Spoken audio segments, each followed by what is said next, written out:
Biopet vardan tikros draugystės.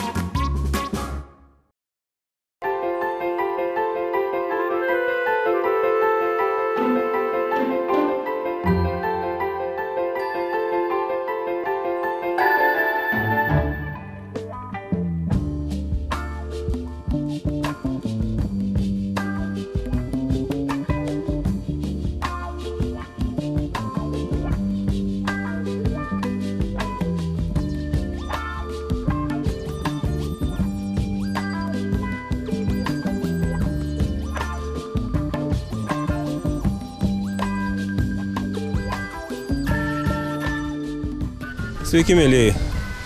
Na kągi, aš tiesą sakant, norėčiau šiandien pakalbėti apie tarpusavio žmonių santykius, apie tos žmonės, kurie galbūt ne visai mėgsta gyvūnus ir apie tos žmonės, kurie tikrai labai mėgsta gyvūnus. Šiandien mes kalbėsim apie šunis, apie jų laikymo taisyklės, apie problemas, kurios yra surištos su visu tuo. Ir aš esu svečiuose Šiaulių gamtininkų centro kinologų būrelyje, kuriai vadovauja ponia Birutė, kuri šiandien su mumis ir pakalbės apie visus reikalus, kurie liečia ne tik asmeniškai mane, bet kiekvieną pilietį, kuris laiko šunį.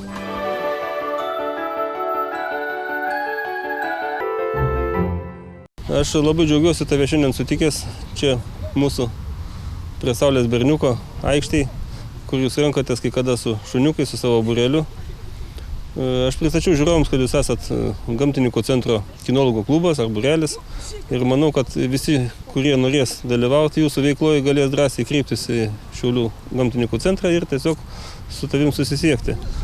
O šiandien man kilo idėja pakalbėti apie tarpusavio santykius. Tiesiog ne tai, kad gyvūnų, bet žmonių tarpusavio santykius, apie tos žmonės, kurie mėgsta gyvūnus ir tos žmonės, kurie nelabai juos mėgsta. Ir kad mes viens kitam netrukdytumėm, šitą laidą ir turėtų būti tam skirta. Taigi, Birutė, kaip tu gyveni, su kokiom problemom pati susiduri?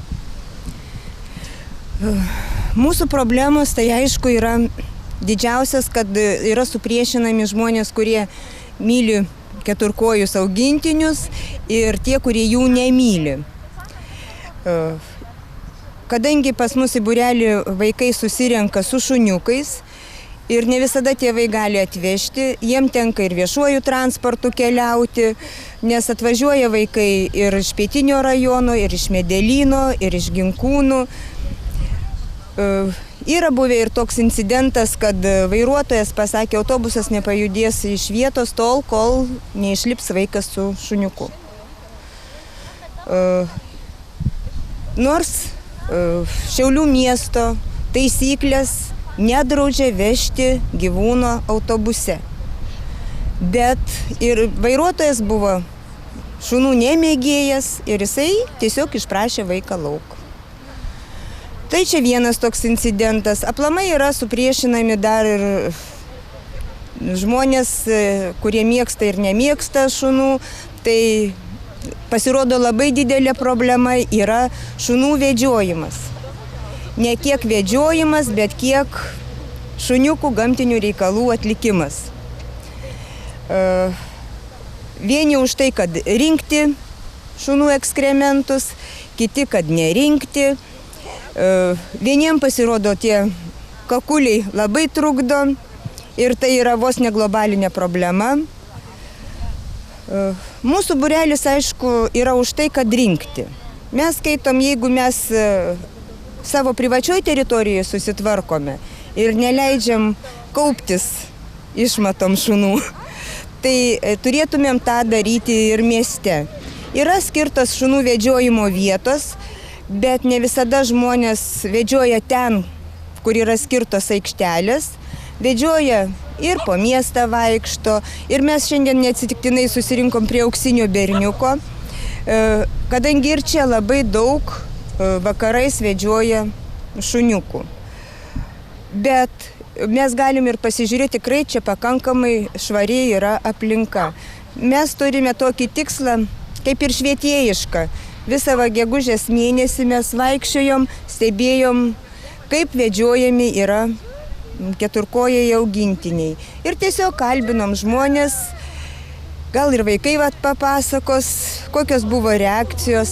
Vieni, aišku, už tai, kad rinkti, kiti, kad nerinkti. Mes skaitom, jeigu mes mylim savo augintinius, tai bent už tai, kad jie gamtinius reikalus privalo atlikti viešoje vietoje, nesupriešinkim su tai žmonėmis, kurie nemėgsta šunų. Norėčiau priminti, kad kiekvienas žmogus, kuris vedžioja šunį, yra atsakingas už jį. Ir jeigu įvyks tokia nelaimė, kad šuo netyčia užpuls ar sukandžios žmogų ar vaiką, reiškia, tas šeimininkas pilnai už tą veiksmą savo atsakys pagal Lietuvos įstatymus ir manau, kad tai nebus labai malonus dalykai. Taigi kiekvienas protingas žmogus, kuris vedžioja šunį, jis puikiai supranta savo atsakomybę ir žino, ar tas šuo gali įkasti žmogui, ar negali įkasti, ar gali išgąsdinti stipriai, ar negali. Vienu žodžiu, man atrodo, gąsdiname mes vienas kitą tik tai patys žmonės, o šunys taigi yra tik tai mūsų dalis ir mes faktiškai be jų kai kada ir negalim gyventi. O kas liečia kakučių, kaip sakei, rinkimą, mano nuomonė, tai aš nežinau, tai galbūt mano asmeninė nuomonė, aš manau, kad yra pakankamai surinkama lėšų iš visų šunų augintojų ir kačių augintojų, kurie iš vis kačių lauką neveda, o moka už tai. Ir aš neįsivaizduoju, kur tie lėšos patenka ir kas tai yra, kur tie pinigai nueina, bet vis dėlto bent jau galėtų mūsų valdžia pasirūpinti tuo, kad būtų tų šiukšliadėžių, nes man atrodo, kad ekskrementus, jeigu mes ir surinkam, faktiškai mes jų neturim kur išmesti. Nes kiek žinau, kad pagal įstatymą šitų dalykų mesti šiukšlių dėžę kaip ir negalėtų. Iš tikrųjų, įstatymuose taip ir nurodyta yra, kad šunų ekskrementai turėtų būti metami į atskirą konteinerį, bet, sakykime, aš dabar vaikščiau su savo šuneliu, galbūt iš miesto ėjau ir iš tikrųjų taip ir buvo, aš dabar čia mano šuniukas nusituštino. Jamgi neįsakysi, kur ir kada tuštintis. Ir numatyti šeimininkas tikrai šito negali, kada jo šuniukas užsimanys į tualetą. Aš, kaip matote, visada su savim nešiojuosi maišelių. Šuniukas nusituštino, aš ėjau ieškoti, kur čia yra konteineris. Tai gerai, kad aš ten kanam gale radau tą konteinerį, bet aš nuo kažkur nuo laiptų tempiausi visą tą kakulį. O jeigu tai atsitiko mieste ir tikrai mes kiek apvažinėjom ir Biržinėlį buvom, tikrai yra problema su šiukšlių dėžėmis. Bent jau iš tų lėšų, manau, miestas turėtų pasirūpinti bent šiukšlių dėžėmis. Ir nežinau, kaip išspręsti tą problemą, bet mano manimu, prieš numatant, išleidžiant kažkokius tai įstatymus, turi būti numatoma, kaip žmogus turi laikyti šitų įstatymų. Jeigu tikrai ir ne vieną kartą yra kreipėsi žmonės, kad sulaikė policija, ten nežino, ar tas šuo agresyvus ar neagresyvus, pirmą sulaiko, paskui aiškinasi, ar ta agresyvi veislė yra, ar neagresyvi. Sulaiko, kad ten įspėja žmogų, kad prašom ten kakulius nunešti, išmesti. Žmogus neranda, kur jų išmesti.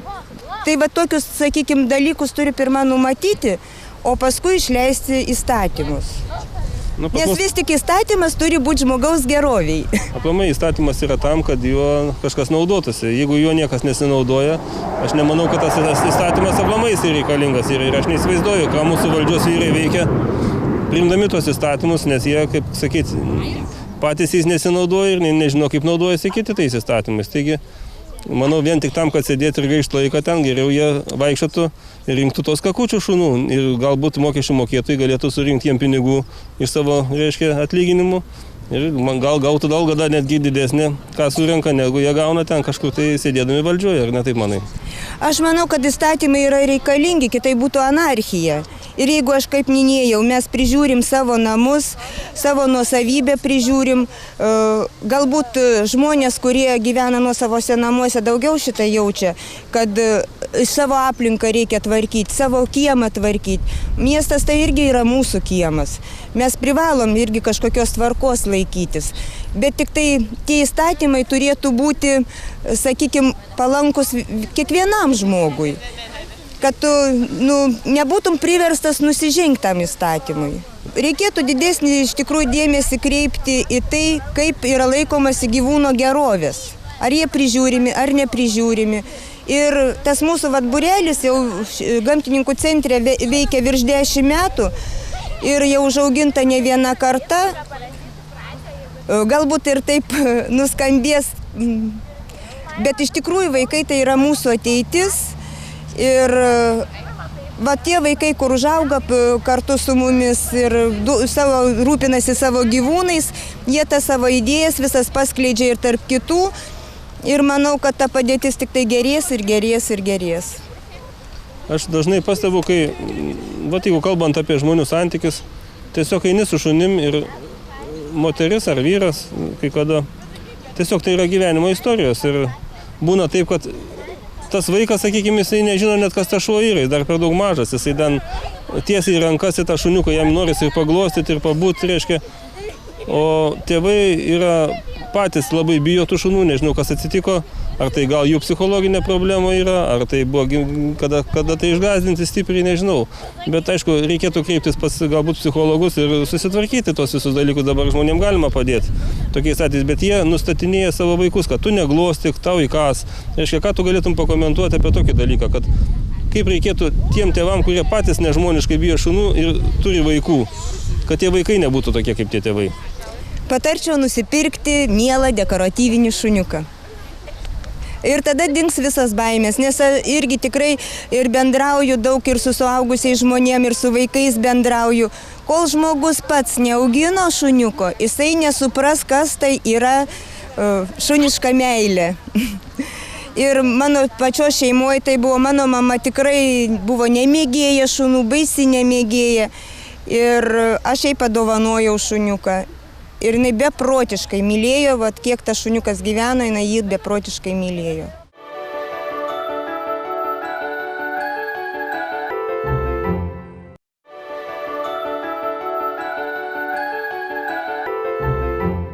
Kokie pas jūs planai, ką jūs planuojate veikti vasarą? Nes vaikam tai atostogos, jie matau su mielu noru neišvažiuoja niekur, o tiesiog lanko būrelį, ateina, bendrauja. Net pasipuošia kažkaip įdomiai, šiandien matau tokių įdomių veislę, mes galbūt pašnekinsim ir vaikus. Vis dėlto, kokia veikla yra jūsų ir ar tu patenkinta tuo, ką tu darai aplamai gyvenime? Aš manau, kad žmogui labai pasisekė, kada jo hobis virsta jo darbu. Aš tiesiog net negaliu pasakyti, ar aš dirbu, ar aš nedirbu. Aš paprasčiausiai veikiu tą, kas man prie širdies, kas man miela. Ir šiuo metu man yra atostogos ir vaikam atostogos, bet mes taip sutarę vieną kartą į savaitę renkamės ir bendraujam. Nesvarbu, kad oficialiai mums atostogos yra, bet gyvenimas su šuniu nenutrūksta, mūsų veikla nenutrūksta, mes su vaikais važinėjam ir į varžybas, ir į parodas važinėjam. Ir juo labiau vasarą jų yra kaip tik daugiau negu šaltuoju metų laiku. Na kągi, dėkui tau už tokį išsamų pasakojimą. Manau, kad kas norėjo suprasti, ką mes kalbėjom, tą suprato, o kam tai įdomu ir neįdomu, sakykime, visiškai, tai tegul jie gyvena savo gyvenimą. Tik tai noriu paprašyti, mylėjai, kad vis dėlto tų konfliktų būtų kuo mažiau. Ir dar sėki noriu kartuoti, ne šunų reikia bijoti, o žmonių. Ypač tų šeimininkų, kurie patys yra agresyvūs ir vedžioja šunis, kurie galbūt visiškai neagresyvūs. Na kągi, mes šiandien norim susipažinti su jūsų augintiniais, su jūsų vaikais būrelio. Ir galbūt matau vieną labai įdomią veislę. Tai yra šnaucerių veislė. Gal šeimininkė paprašysim pakomentuoti, kas tai per veislė ir kodėl laiko tokius šunis.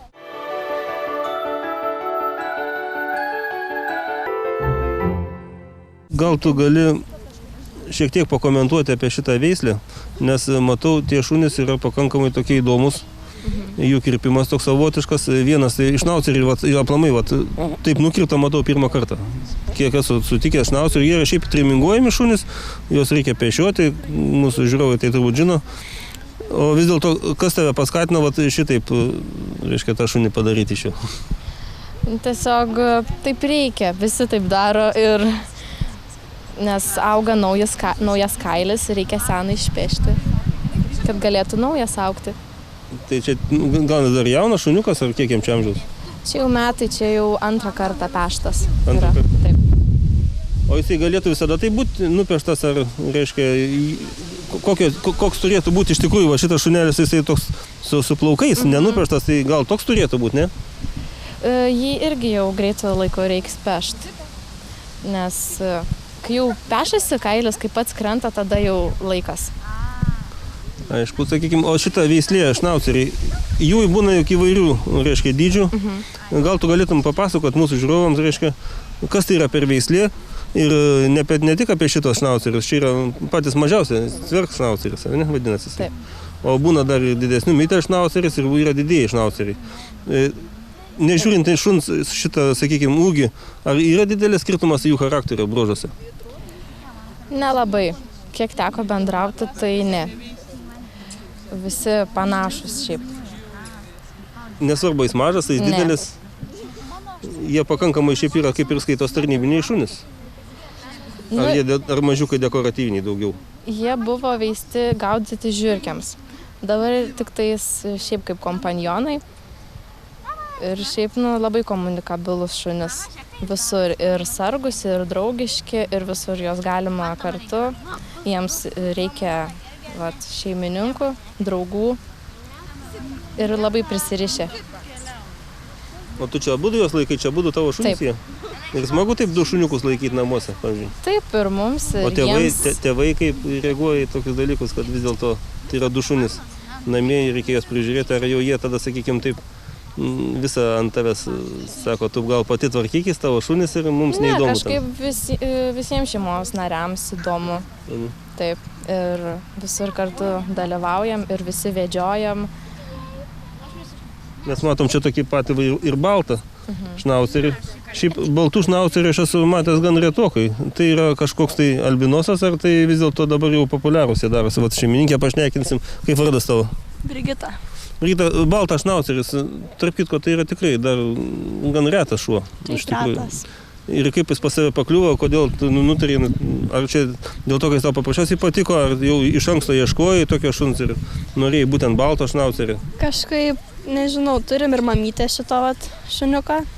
Pirma mano balta cverkšnaucerė. Ir kažkaip užsikabinau prie tos veislės, prie tos spalvos šuns. Taip netikėtai net. Kada baltas, matom, turbūt su juo gal problemų daugiau turėtų būti, ar ne? Jisai susipurina, nereikia maudyti dažniau. Nereikia dažniau. Aplamai šunys, jie maudami šnaucerį yra? Maudami, bet labai retai. Retai. Taip. Kas kiek laiko reikėtų aplamai šunį maudyti, kad jisai būtų gražus, tvarkingas, ten to kvapo kuo mažiau būtų? Prieš parodas kas savaitę galbūt. Gal rečiau netgi. Parodose esate dalyvavę jau? Taip, dalyvavom. Gal turit kokių jau titulų, nugalėtojų? Taip, Lietuvos jaunimo čempionas. Kiek dabar amžiaus jisai? Dabar 13 mėnesių dar. Tai jau greitai jisai bus kaip ir beveik subrendęs šuo. Taip. Anksčiau atsimenu, sakykime, senesniais laikais, šnauceriai, kaip pagal standartą, turėjo jiem būti, reiškia, kupiruojamas ausis ir uodega. Taip. Dabar žiūriu, šitie šuniukai jau, reiškia, kadangi ES standartai nebeleidžia, reiškia, tų dalykų daryti, bet tam šuniui, sakyčiau, visai ir tinka. Jeigu aš pamatau iš tikrųjų dogą arba bokserį su didelėm ausim, tai man jos kažkokias nelabai tos veislės gražiai atrodo. Iš tikrųjų, galbūt neturėtų tai būti, bet ką darysi. O šnauceriai visai tinka, taigi manau, kad šnauceris tai yra veislė, kuri viskas, koks jis yra gyvenime, toks ir turėtų ir... Taip. Nežiūrint, kad reikia tą barzdelę jam palikti, ne kažkokia eina. Taip. Tokia. Šitokie šuniukai, kai gaudo žiurkės, aš suprasčiau dar, bet kaip didelis šnauceris galėtų žiurkės gaudyti, aš nelabai įsivaizduoju. Taip, kad dideli šnauceriai, jie gal daugiau kaip tarnybiniai šunys vis dėlto yra. Mėgsta maudytis jie. Ir, pavyzdžiui, jeigu nertum į vandenį, eitų iš paskos. Neria vandenį tikrai, bet šiaip maudytis duše ar vonioj, tai ne jiem. Šiaip norėčiau priminti, mėly žiūrovai, kad šunį aplamai bet kokios veislės, jeigu norit, kad jisai būtų tvarkingas, jį iš tikrųjų reikėtų pratinti maudyti nuo pat mažens. Jeigu mes jo iki metų laiko nemaudėm, tai po to jau įkelti vonę ir jį išplauti šampūną bus ganėtinai sunku. Ir paskui žmonės susiduria su tokiom problemom, kai išmuiluoja šunį, jisai visų muilų bėga į kambarį, trinasi į kilimus ir, reiškia, būna labai daugiau smagių dalykų. Tai kad to nebūtų, reiškia, vis dėlto reikėtų tokį šunį, kai nusiperkam jauną, iš karto jį pratinti prie vonios, prie tų visų dalykų ir prie kirpimo, aišku, nes šitie šunys yra kerpami, pešami, tai jeigu mes suaugusių šunį metų laiko pirmą kartą padėtumėm pešti, kas būtų? Nelabai patiktų jam, baimė būtų jam, stresas didžiulis. Taip. Na ką, aš jums linkiu sėkmės, jūs su šnauceriais tais, manau, dar, kadangi tikrai neblogi kompanionai, dalyvausit būrelį.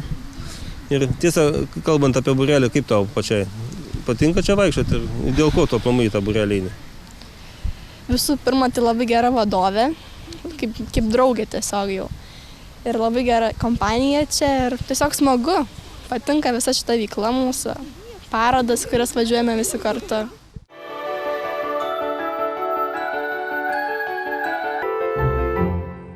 Dabar sakykit, ponios mielos, kas čia per bigudukai, ką jūs čia dabar, ar į parodą atėjot, ar kas čia dabar bus?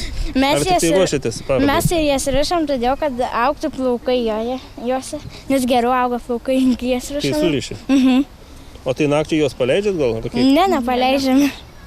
O tai tu savo taip bigudukų nesusiriši nakčiai, kad geriau plaukai augtų? Nesusirišam. Nes šitų šunų faktiškai struktūra jų yra tokia pat kaip ir žmogaus plaukas. Taip, kad galėtum ir tu tokį surišti ir tau, kai plaukai užaugtų. Mes neįnam tokiais ilgais plaukais, kad vilktų žemė. O kodėl nenorėtumėt? Ar neužauga? Šansų nėra. Tai neužauga be papiločių. Šitas šuniukas dabar kiek jam amžiaus yra? Labai gražus šuo. 5 mėnesiai. Puikus šicų veislės atstovas ir jeigu jis toliau bus su tokiais bambuliukais, tai pas jį bus plaukai, reiškia, iki žemės. Taip, dėl to ir rišam, kad nenusigriaužtų ūsų, kad augtų gražus plaukai. O jie, pavyzdžiui, kaip patys pripranta prie tokių dalykų, nėra jiems streso kažkokio? Jie labai greitai pripranta ir jeigu nuo mažumės rišant, jie iš vis nestresuoja ir jie labai nuo mažų dienų jau rišam, nuo 4-3 mėnesių ir priprato, nieko nesikrapšta. O kas pradeda rišti vėliau, būna visokių problemų, būna, kad nepatinka šuniukui. O čia šiaip, kadangi su tais bigudukais surišti, pavyzdžiui, nesvarbu, kad, reiškia, šuniukas ar kalytė, vis tiek reikia tą patį daryti, ne? Taip reikia, jeigu... Ar geriau tada žmonės renkasi kalytės, kai jau taip atrodytų visai kaip mergaitės jos? Ne. Reikia ir patinukų, ir kalytį rišti, jeigu nori eiti į parodas ir gauti geresnius įvertinimus, nes ir jorkšyram reikia ir ilgų ūsų, ir ilgos barzdos. Ir šicų taip pat. O sakykime, charakterio bruožai, jeigu rinktis žmonės norėtų šicų arba jorkšyrą, pavyzdžiui, kas geriau yra? Man tiesiog taip įdomu. Čia priklauso nuo žmogaus pačio charakterio, temperamento, nuo ko jis tikisi šuns. Kuo jie skiriasi šiaip? Jorkšyrai yra tokie labai energingi. Jie kaip gyvsidabriai, jų namuose daug, jie nuolat laksto, jie tokie, ir paloti mėgsta. O šicų tai jie tokie draugiški, jie pas mus labai aktyvi, bet jie tokie... Jauna jinai paprasčiausiai dar. Taip, jinai jauna, bet tokia labai aktyvi, bet jinai tokia visai kitas charakteris, jinai ramesnė, jinai taip neloja, toks visai skirtingi jie iš tikrųjų. O šitą šunelį iš kur jūs gavote, kaip jums pavyko jį įsigyti, gal galite papasakoti šiek tiek jo istoriją, pačio Tuns, jeigu, sakykime, sakė, kad iš esmės šicų istorijos jūs nelabai žinote, tai bent jau šito šuns istorijos turėtume žinoti. Aš kažką žinau apie šicų istoriją, bet nenoriu labai gilinti. Į lankas nusišnekėti. Tai man labai malonu, kai žmonės iš tikrųjų elgiasi natūraliai ir šiaip aplamai man susitikti su šunų augintojais, ypač su jūsų būrelio nariais, man tai yra visada malonu. Ir man labai patinka tiek būrelio nariai, tiek ir jų augintiniai, tarp kitko. Tai sakykime, šitą šuo, kaip jis pas jūs atsirado, kodėl jūs sugalvojat būtent šitą veislę įsigyti vis dėlto, nes kada mes kalbam iš konteksto, visada žmonės, matydami žmonės ir jų augintinius, dažnai susimasto patys ir tai padeda jiems tiesiog apsispręsti ir įsirinkti kažkokią tai veislę šunų. Nusprendėm šicų, nes matėme jau kaip jie elgias, matėm jų charakterį, matėm pirmiausia jų išvaizdą, jie labai gražus, jie tokie elegantiški ir netgi sveikesni neretai būna negu jorkšyrai. Ir dėl to nusprendėm mes jį įsigyti. Taip pat norėjom dar ir į parodas važinėti. Pirkome mes ją iš Lietuvoje pačio, garsiausio, galima sakyti, ir tokio geriausio veislyno lemūro. Jos abu tėvai yra garsūs čempionai. Tai turbūt su veislyno šeimininkais ir bendraujat, palaikot santykius, ryšius, reiškia, jiems įdomu, kaip jų šuniukai toliau ten gyvena. Taip, būtent jos veisėjai yra labai paslaugi, labai mums daug padeda ir konsultuoja ir netgi pirmoje parodoje su mumis kartu buvo, padėjo paruošti parodai, viską parodė. Galima bet kuriuo momentu kreiptis visada padės. Tai turime labai tikrai gerą veisėją ir tuo džiaugiamės. Pasisekė, reiškia, jums paprasčiausiai. Nes būna įvairiai žmonės, reiškia, susiranda šuniukus, bet geriausia yra gyvūnai rinktis tokie, kokius, kaip sakyt, kad prie dušės būtų. Nu, jeigu jis tau patinka šuo, tai nesvarbu, ką kiti masto, ką šneka. Vis dėlto tai šuo yra toks gyvūnas, kuris eilę metų, daug metų gyvena kartu su mumis ir mes turim rūpintis jais, galvoti, kaip jie toliau gyvens, kokios bus problemos, reiškia, ir gydyti reikės ir visa kita. Taigi aš jums linkiu dar daug metų kartu bendrauti su ponia Birutė, kuri yra jūsų būrelio vadovė. Ir manau, kad mes dar ne kartą su jumis susitiksim ir linkim jums viso gero. Ačiū labai.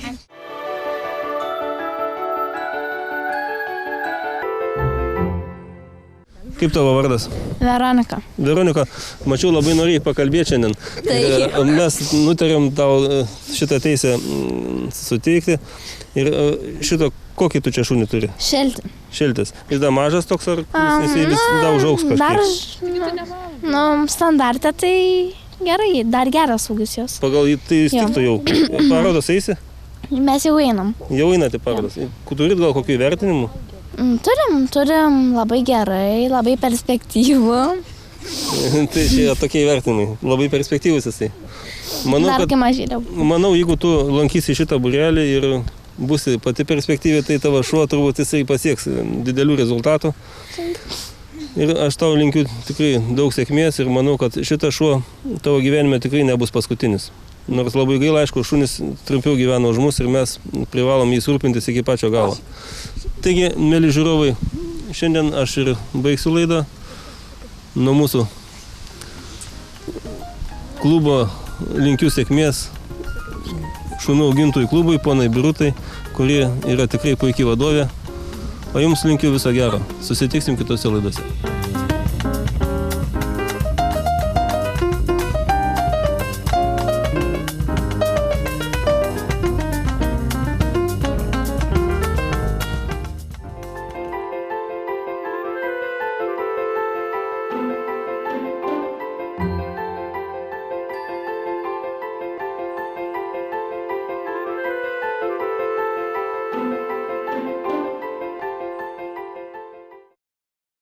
Beopet vardan tikros draugystės.